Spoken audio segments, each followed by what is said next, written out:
大家好，我是秋平。《西游记》大家非常熟悉，从小看到大的，特别是里面的很多故事啊，大家都耳熟能详。比方说孙悟空大闹天宫，还有三打白骨精等等故事。《西游记》主要讲述的就是唐僧师徒去西天取经嘛。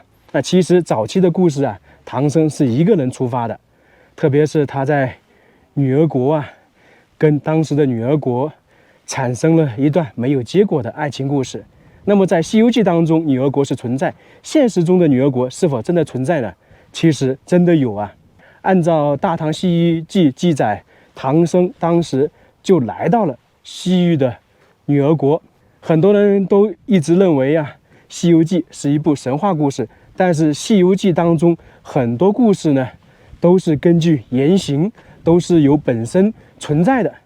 现在呢，我们就来这个真实版的女儿国看一看。大家看一下，这个明显就是以前的城墙、古城遗留下来的遗址。这个地方呢，叫做苏巴什遗址，已经有上千年的历史了。它这里呢是在现在的新疆库车，属于南疆。这边呢也算是在戈壁滩上面。千年古城啊，其实在新疆啊有很多这些古城留下来的遗址，因为在上千年前，新疆呢这边还是属于西域。大家经常看影视剧中都会了解，在汉唐时期经常会说西域36国。那当时的西域36国并不是说只有36国，而是众多国家的统称，可能有70、80、90、100都有可能。那么这个城市是怎么回事呢？它应该是当时丝绸之路南疆线路的北段，因为当时丝绸之路其实可以在塔克拉玛干沙漠分为南北嘛，然后后面是到了那个天山以北那条线路。那么这个地方呢，唐僧在唐朝时期呢，他从长安出发，走河西走廊，最后呢偷渡玉门关，来到了新疆，最终呢在这个地方停留了2个月。《西游记》大家说是神话故事，但是里面有很多原型，我们之前也讲过。唐僧的原型就是唐朝初期的和尚玄奘法师，孙悟空的原型呢是众多人物组合而成。《西游记》整体的故事其实大部分是根据唐僧当时他口述的一个《大唐西域记》，他的徒弟撰写，这个主要是唐僧的去西天取经的一些故事过程。然后孙悟空的原型呢，就是根据那个民间以及《大唐西域记》中讲述的多个人物组合而成的。那么唐僧我们简单说一下，他从西安向那个当时的唐王朝申请要去西天取经，但是当时跟突厥的关系非常紧张嘛，一般人是不允许出关的，你出关的必须要办那个官牒，就相当于我们的护照。唐僧没有得到同意，于是呢他就一个人偷偷的出行，跟随一个使团嘛，偷偷的走河西走廊，走到那个玉门关。由于当时唐朝的关口啊就是玉门关，他在那里呢过不去，就在当时的锁阳城停了1个月。当时呢朝廷还发了通缉文书，但是唐僧的魅力可能比较大吧，他呢就把那些守卫人员说通了。在玉门关待了1个月之后，唐僧呢遇到了一个人，就是他的大徒弟石盘陀。当时他是一个胡商，他很信奉佛教，来到了锁阳城那个寺庙之后呢，被唐僧的魅力所折服，于是呢就被唐僧为师，并且跟唐僧说，我能够帮你那个偷渡玉门关出去，能够陪你继续西行。那唐僧呢就把他收为徒弟，结果呢真的就被他们那个偷渡了玉门关。但是偷渡没多久呢，那个大徒弟啊石盘陀，他觉得这样下去不行，一是前面呢有将近800里的无人区，很难通过，另外一点呢，他生怕被那个唐朝的士兵那个抓住，在那个时期偷渡是重罪嘛。于是当时某一天晚上呢，石盘陀想把唐僧杀掉，但是唐僧当时呢警醒过来，就是发现了，刚好他要动手，唐僧就坐起来在那念经，反复好几次。最终呢，唐僧就跟那个石盘陀说啊，就算被抓了也不会把你供出来，你放心，你要回去就自己回去吧。最终呢，石盘陀就自己回去了。那么唐僧呢就继续西行，穿越了800里的无人区，来到了我们今天看的这个苏巴城古城。在这里啊，由于已经到了冬天了，那个时候是贞观2年，这里大雪封山，唐僧走不了，他于是呢就在这里停留了差不多2个月，等到了来年春天才继续西行。我们往前走一走，这个地方其实应该算是寺庙，在那个时期啊，西域其实佛教是非常兴盛的，所以走到西域啊，能够看到很多那些寺庙的遗址，我们说的锁阳城遗址，那这个呢也同样是。那么这里呢，为什么又被称之为女儿国呢？以前呢是叫做龟兹国，因为在《西游记》当中，这附近呢有一条子母河，说那个地方的人啊喝了这个水会怀孕，生的都是女孩。那其实呢，按照一些资料记载说，这个地方呢，当时他们确实生的是女儿，就生的是女子，主要是由于这里的水质关系，一直都是啊。那么很多人就会觉得奇怪，既然生了女孩子，他们的男的是怎么来的呢？怎么结婚的呢？这个就是他这里啊，女人众多，所以呢，他就从外面招一些入赘的男的过来，从而呢在这里成家。结果入赘进来的同样是女孩子，所以这个就是女儿国的来由。后面慢慢的这个地方的女孩子越来越多嘛。那当时唐僧来到这个地方，他在这里停留了2个月，有讲经有说法。那跟女儿国的国王发生了一段没有结果的爱情，是否真的如此呢？这个我们不得而知。但是在《西游记》当中，大家明显看得出来，唐僧跟那个女儿国的国王确实产生了感情。只不过呢，唐僧他可能是毅力比较大嘛，他觉得他的这一生要做很多伟大的事情，把这个经书取回来，他的梦想是这个，所以他就把他这段情缘呢斩断了。从这里呢，我们可以说唐僧有伟大的梦想，他的个人感情他想放一边。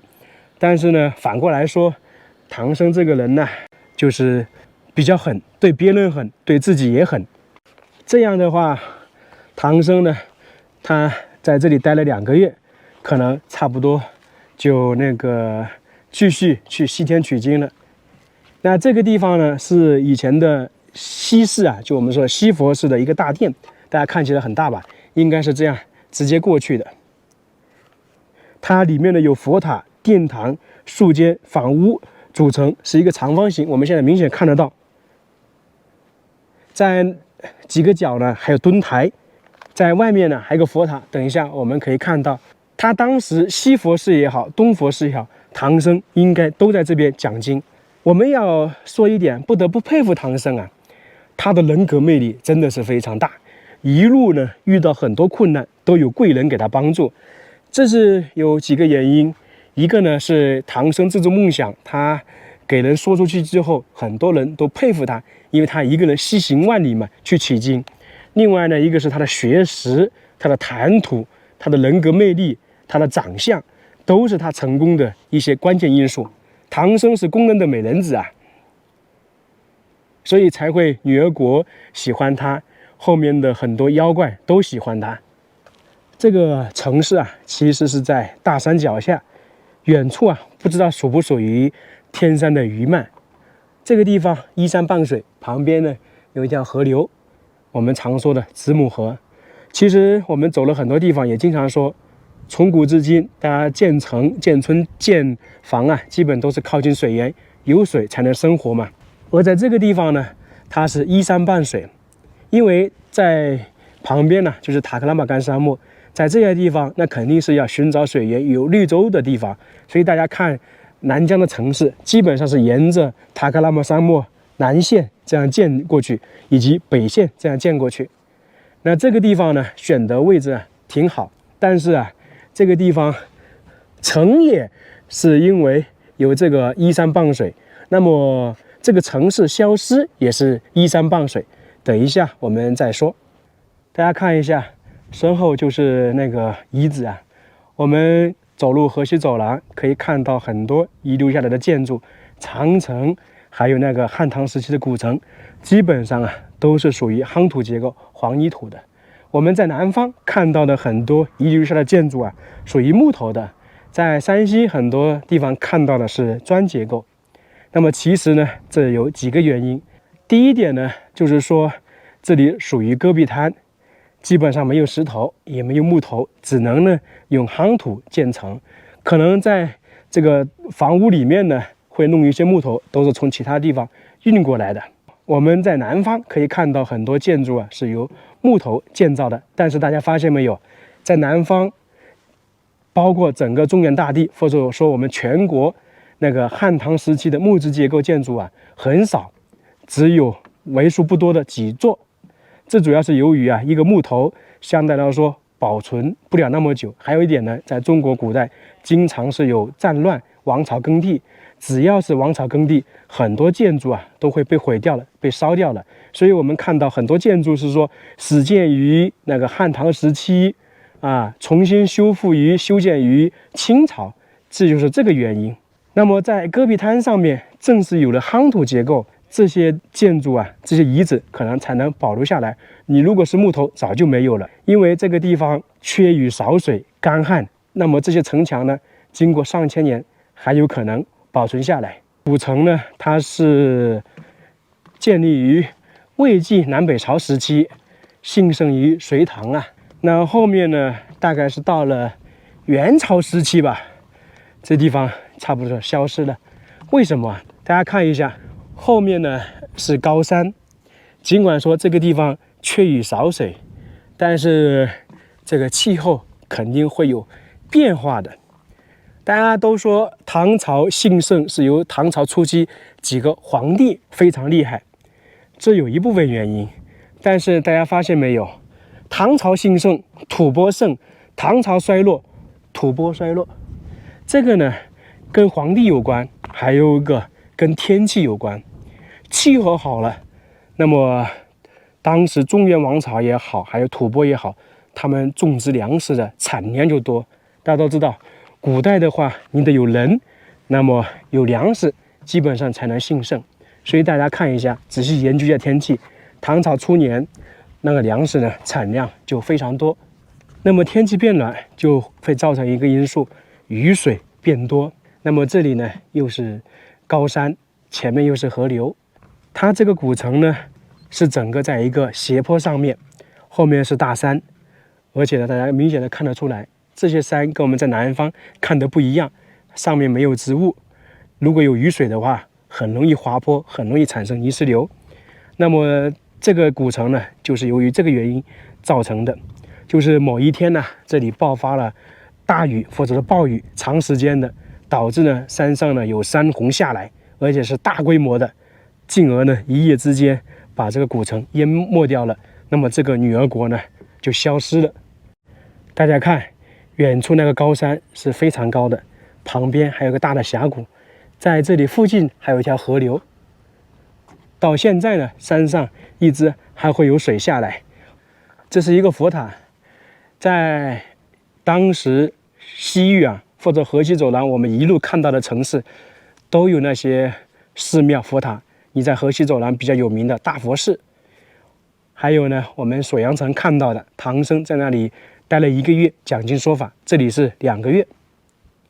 这个佛教从东汉传入到中原大地之后，因为它是一路沿着西域传承嘛，它首先是西域这边接受了，中原大地才能接受，所以应该来说，西域的这个佛教是非常兴盛的。